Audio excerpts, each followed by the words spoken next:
Бишкектин Жибек жолу жана Ак Муз көчөлөрүнө жакын жердеги 2 кабаттуу турак үйдө өрт кырсыгы катталды. Үйдүн чатырынан тутанып баштаган өрттү алгачкылардан болуп байкаган күбө тилсиз жол тууралуу маалымдаган. Берден килем штаб вокзалдын ичинен чыгып келатсам, бирок өтө баштады да. Сразу эле жүзекке чалдым. Алар жүзекке чалгандан кийин кайра мындай айланып келип жерге чыксам, үйдүн ээстери чыгып машиналарын чыгарып атты да.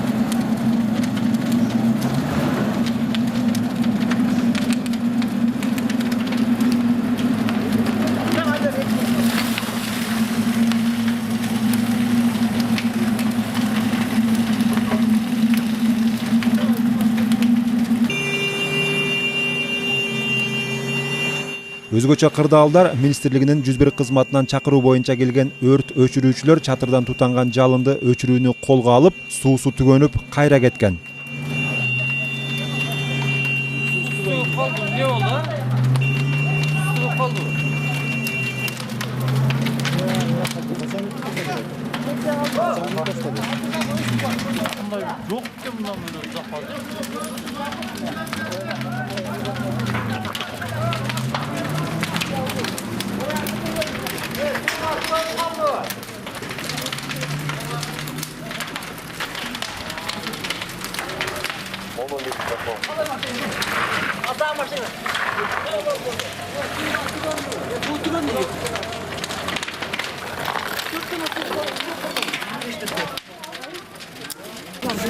Böyle gayret canım.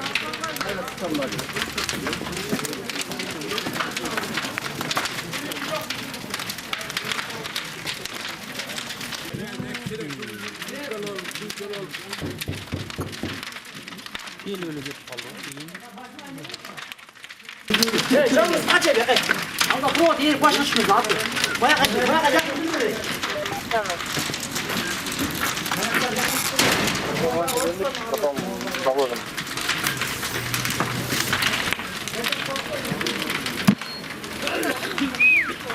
О, брат. Айда bu çok kötü.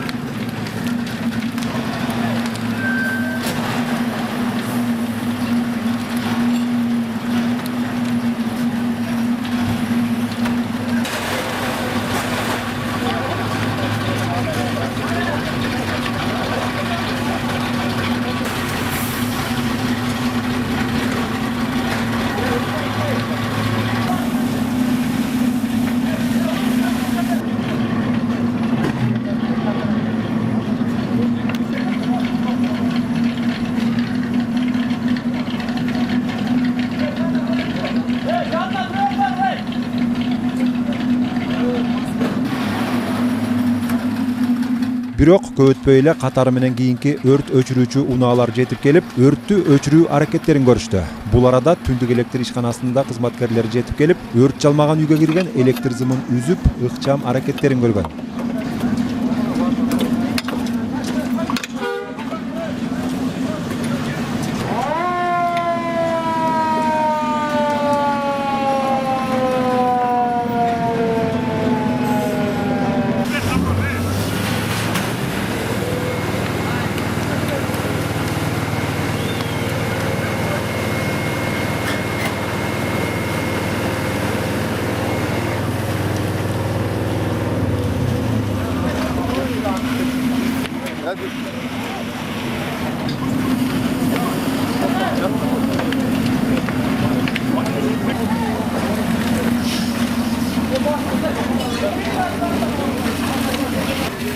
Çocuklar da iyi. İyi öğretmen, öğretmen, öğretmen. Gel, to'xtagan meni bir bala chiqib qoldi, bozordan chaqib qo'yasiz. Bozordan chaqib qanday bo'ladi? Ishga kirdik, birovlar hajaylar qo'yib o'tirdi. Qo'yib o'tirdi. Bala chaqasini qo'shib chiqib, bozordan keldi. O'shani.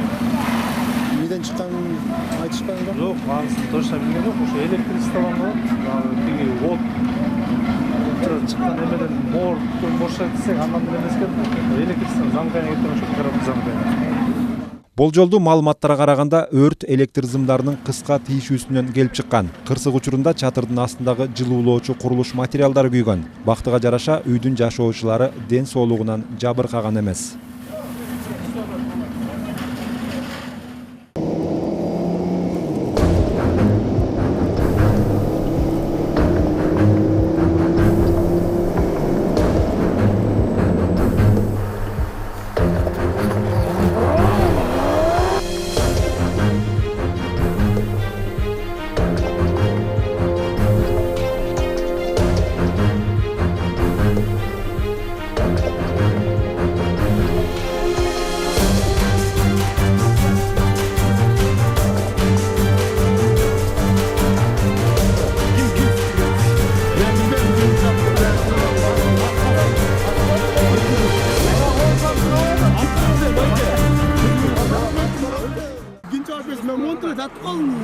Ben bir bile sürüp koştum. Gelip toktasam bular buraya okşaştırma kol salıştı.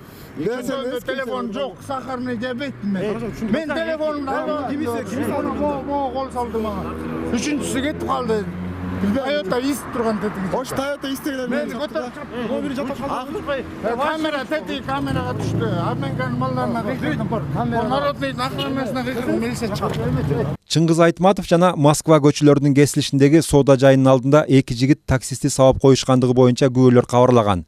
Окуяга байланыштуу тартип сакчылары да чакыртылып, алар келген маалда жабырлануучу жана эки бейбаш айтылган даректе турушуптур. Бети башы жарылган жана колунун алакандары асфальт бетине сыйрылган жигиттин айтымында аны соода жайдын артындагы кабат үйлөрдүн короосунан белгисиз балдар сабап кеткен. Таяк жеген жигит короодон көчө тарапка чуркап чыгып, ары бери өткөндөрдөн жардам сурап баштайт. Ал маалда аны сабаган чоң муштун балдар качып, изин суутуп кетишкен болот. Жардам сураган жигитке мас абалындагы бейтааныш адам көмөктөшмөк болуп, качып кеткен балдарды экөөлөп издеп баштайт. Ачууланган немелер алдынан биринчилерден болуп кабылган, окуяга тиешеси жок, бейкапар келаткан таксисти сабап салышыптыр.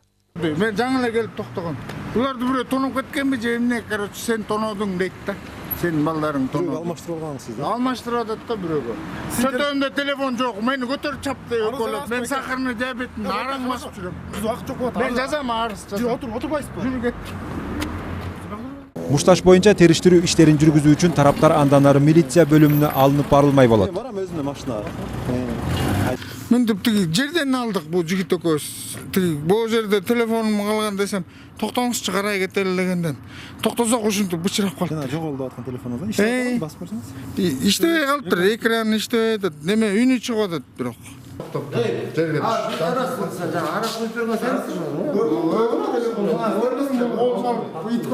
bir çapsa cırgın kalın mı? Alın yok.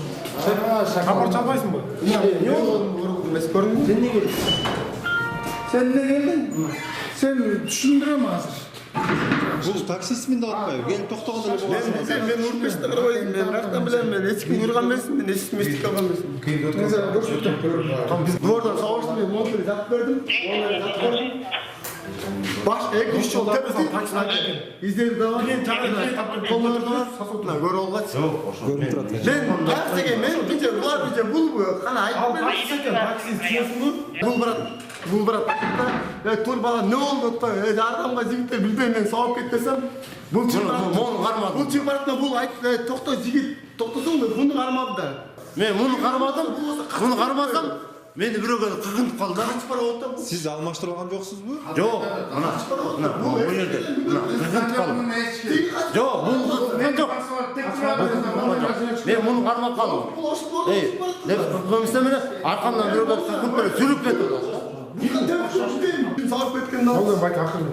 Kız koldur demekken abravatla olsaydı skor gerek mi? Yok gerek. Ben bunları cüvele, nime var ben erkek mi erkek? Ben bunları Rusya'dan çek, bunları ince dalayın gördüm ben. Abi bak infekta girip ketse zarazan yok da. Ölpetsin. Точно gerek yok bu skoru. Gerek yok. Милициядагы териштирүү маалында бейтаныш жигиттерден таяк жеген баланын чөнтөк телефону жоголгондугу жана таксисттин телефону аны жулмалашкан маалда экраны талкаланып жараксыз болуп калгандыгы ачыкталган. Окуя боюнча жабырлануучулардын арызынын негизинде Жоруктар кодексине ылайык иликтөө иштери башталган. Мен эптеп антоам да, мен жаңы заказ алып келем, сверлоо немеге чукмага.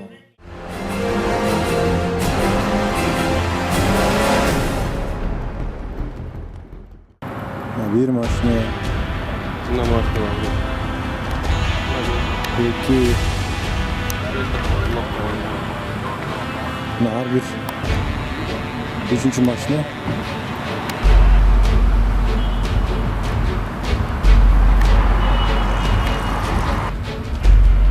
Шаардын 80% тонировка болуп чыгат. Бул жерде 1, 2, 3, 4, 5-чи машина бар турат.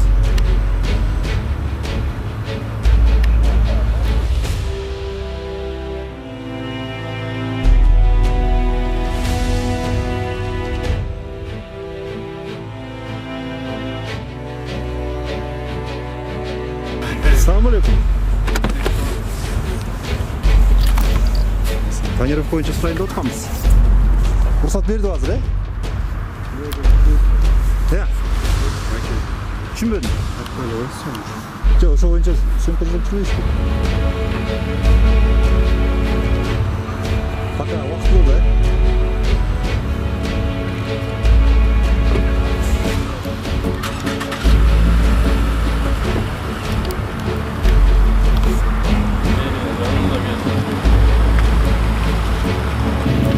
Hiç kim karabayla var ya? Eskert otağı mı? Alkoğla bu yol kıymına... Ya. Az үйгө жетип эле ала атабыз братан. Машина меники просто там. Үйгө эле алып коебуз. Закондар. Жол. Всё, мели братан. Biraz майрам болду.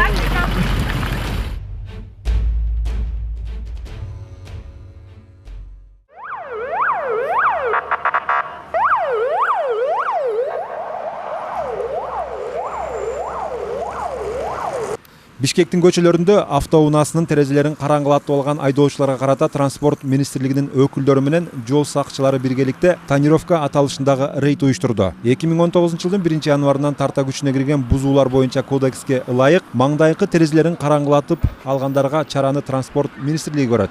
Буга чейин бул милдет Ички иштер министрлигинин жол кыймылынын коопсуздугун камсыздоо башкы башкармалыгында болчу. Анда эмесе программабыздын мындан аркы бөлүгүнөн Бишкектин көчөлөрүндө жаңы жылдан бери жаандан кийинки коз карындай жайнаган караңгылыкты сүйгөн айдоочулар тууралуу таанышып алыңыздар.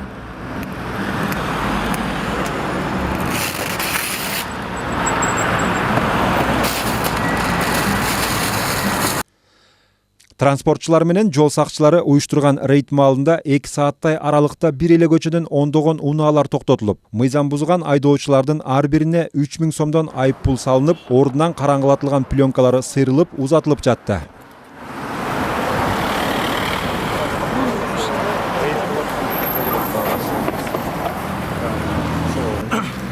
Жаңы чыккан статья менен 129 статьянын 3-частында жазылып турат. Управление водителем транспортных средств нанесен на лобовое либо боковое стекло. Ошонун негизинде сизге мына экинчи категориядагы штраф салынат, айып пул салынат. 3000 сомдон көлөмдөгү айып төлөйсүз. Ошо. Эмне себептен тонировать этпейсиз эле байке? Баламдыкы?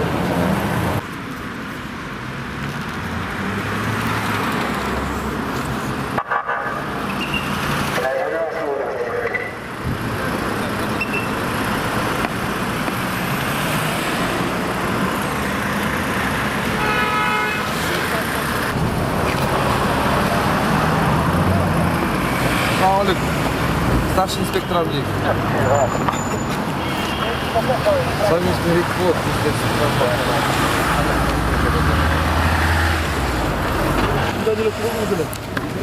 Тонировка эмес. Канададан келген мотор шал бойдон. Тонировка болуп турган. Болгон экен, ошондон сине алам. Бул нарушение экен билесиз да тонировканы, э? Жүрүңүз сен. Жазып берет турат.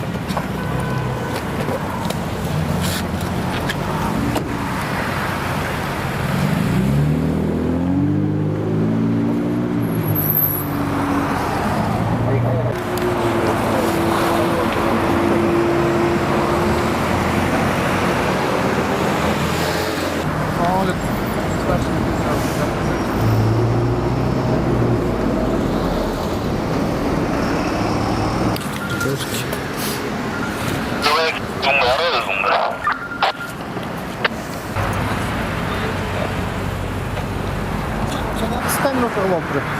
Остановка деп казмон көрсөтүп, баштан коюн, азыр кайра тартасыз ушуну. Ушуну карап келе берсең, э?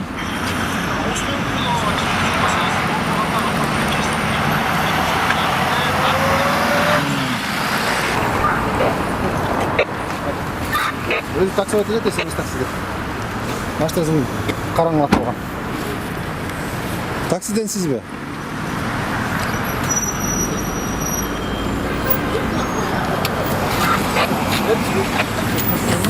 Жаңы эле жабыштыргансызбы? Жаңы эле жабыштыргансызбы? Жаңы болсо чыгат дейт. Көтөрсөңүз.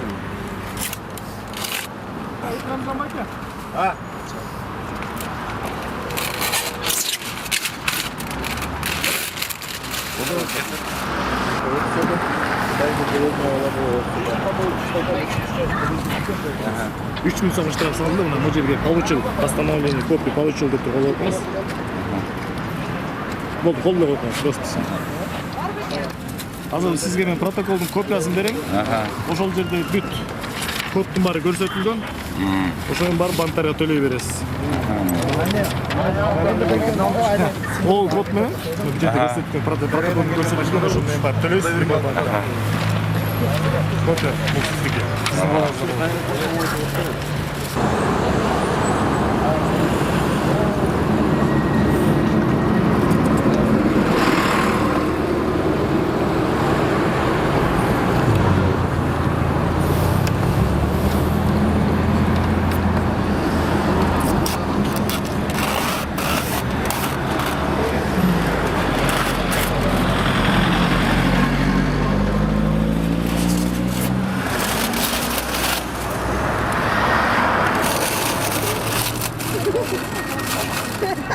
Seç vereyim.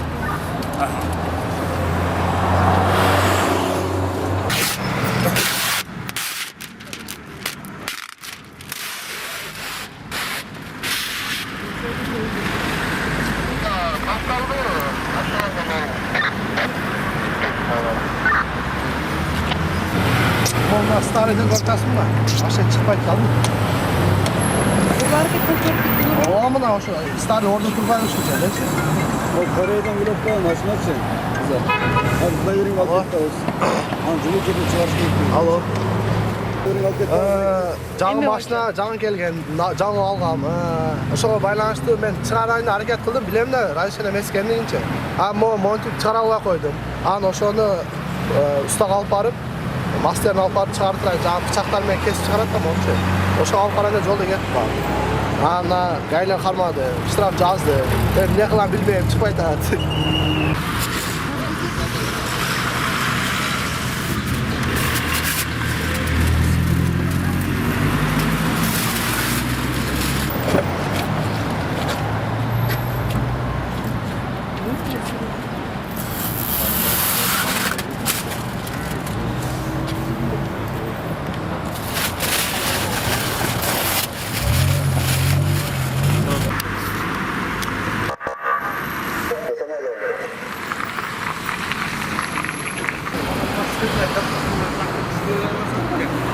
Старший инспектор Авдеев.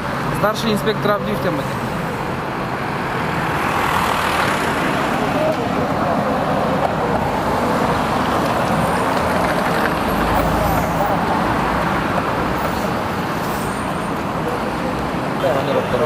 Министерственный департамент. Ошол негизинде протокол айыпталар жазып берет.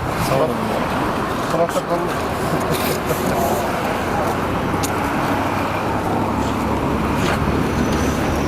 Совместный рейд кылып атабыз. ГАИ менен плановый. Сиз тонировка кылып алып турсуз, ошонун негизинде сизге административдик пул жазып беребиз. Бала машинасын айдап чыгардым да. Мындай байкен, сиздин машина балаңыздыкы, бирок азыр сиз данный момент сиз за рулёмсуз, ошон үчүн административдик штраф сизге жазылат. Жакшы айттым. Мына 229 статьянын 3-чү Неме болбойсуңар вот и. Уже байкен сиздики уже нарушение болуп калды, сизге административдик штраф жазылыш керек. Сиз уже нарушение кылып койдуңуз. Экинчи жерден бери караңгылыкта калатыган терезе менен айдап келатасыз. Жакшы эле айдап эле чыгайды, шашып керек болгон болду. Мына көрдүңүз, статьяны көрдүңүз, 29 статья, 3-cü часть оқысаңыз, управление водителем транспортных средств бүт бар жазылып тұрады. Сейчас жаңыз шыққан мыйзамды негізінде, 2019 жылы шыққан кодекс негізінде. Андан көрө штраф кылбайлы, сыйрып келе салбайлы. Ордун Сыйрып та саласыз, бирок административ штрафта жазылат. Сиз буга чейин нарушение менен келдиңиз да. Көрдүңүзбү? Жер айтып мына сыйрып койду. Азыр байке ватылы аспиралабыз, сиз барып сыйрый бересиз. Сыйрбасаңыз кайра башкага кармаласыз. Кайра кармаласыз. Эртең менен сыйрыйын деп караганмын мен. Марке ал частный собственник, ал сиздин машинаңыз, сиз сыйрыңыз. Биз айга бара албайбыз. Балдардын машинасына карабай, шашпайды го. Жаман неудобно болуп атат өзүмдө. Жаш бала болсоң да бир жан. Сыйлап келе. Жакшы эле балаңыз кайтып эле байке, чаптабаа деп.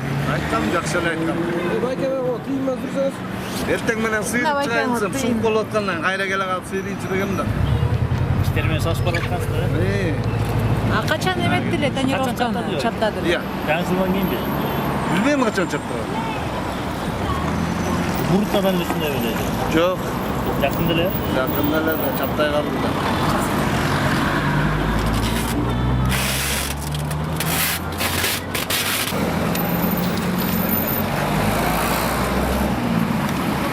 Ушунтип сыйыш койгон, сыйрыйын деп билбей койдум деп мен. Байке атыңызды айтып коесуз бизге.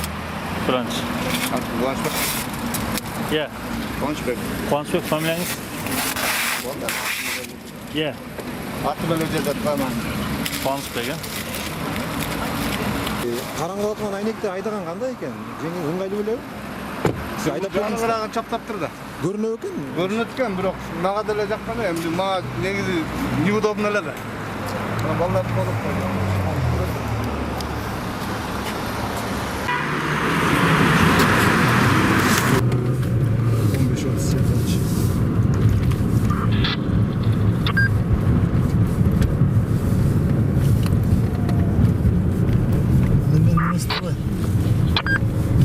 Бияка кирип кетпеди ак үйгө.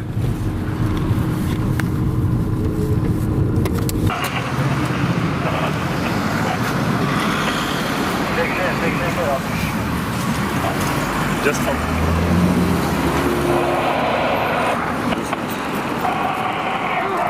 Билесиз да? Администрациялар протокол түзүп Протокол түзбөсүн.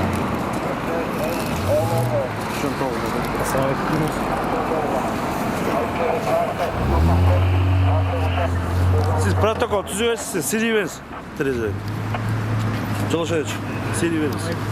129 статья негизинде сиздин могу терезеңизди астыңкы жана капталыгында терезеңизди тонировать кылганыңыз үчүн административный штраф жазып беребиз. Сыйрайбыз пока.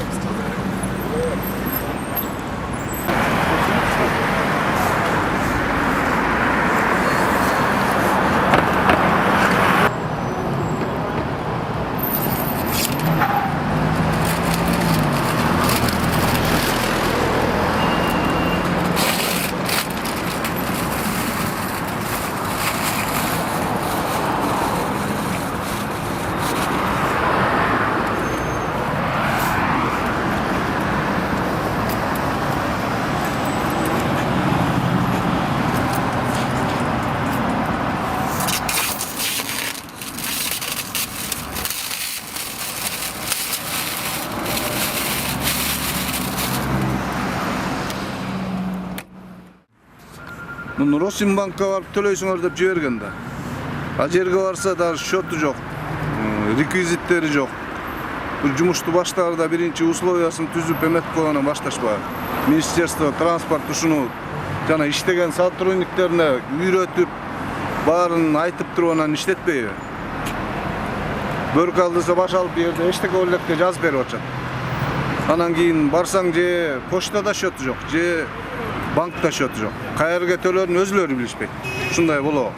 Бул адам мурдаракта кызыл түстөгү Audini башкарып келатып, маңдайкы жана капталкы терезелериндеги кара пленкалары сыйрылып, 3000 сом айыпка жыгылган айдоочу. Ал өзүнө карата айыппул жазылгандан кийин өлкөнүн мыйзамын сыйлаган жаран катары дароо эле 3000 сомдук айыппулду төлөө үчүн банкка барып, бирок ал жактагы техникалык мүчүлүштүктөрдөн улам төлөй албай калгандыгын айтып нааразыланды. Мен бардым да жерге. Данный түшө элек эмес, реквизит жок дейт дагы. Каяка силердин дагы берген реквизиттер жок. Эчтекеси жок, биз каяка төлөйбүз. Мен айттым, министрлик Минтрансқа төлөйсүңөр го анда. Десем, вообще бизге эч албайт, Минтранс ала албайт да. Жонан каяка төлөш керек? Банкта Розен банкка төлөйсүз. Жок, банк билбейт го, каяка. Розен банкка жүргүлө мен менен чогулар алып.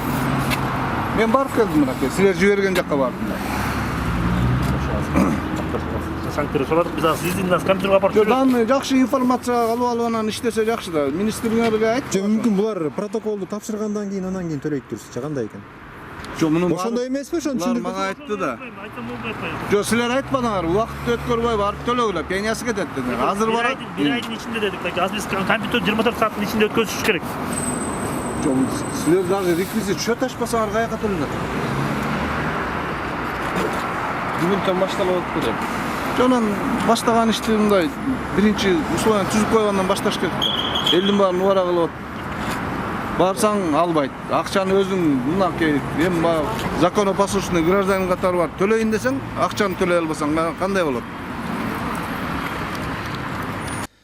Биз бул айдоочунун дооматы боюнча транспорт министрлигине байланышып, жагдайды түшүндүргөнүбүздө учурда чындыгында эле ушундай көрүнүш болуп жаткандыгын моюндашты. Бирок качан жолго салышаарын ачыктай алышкан жок.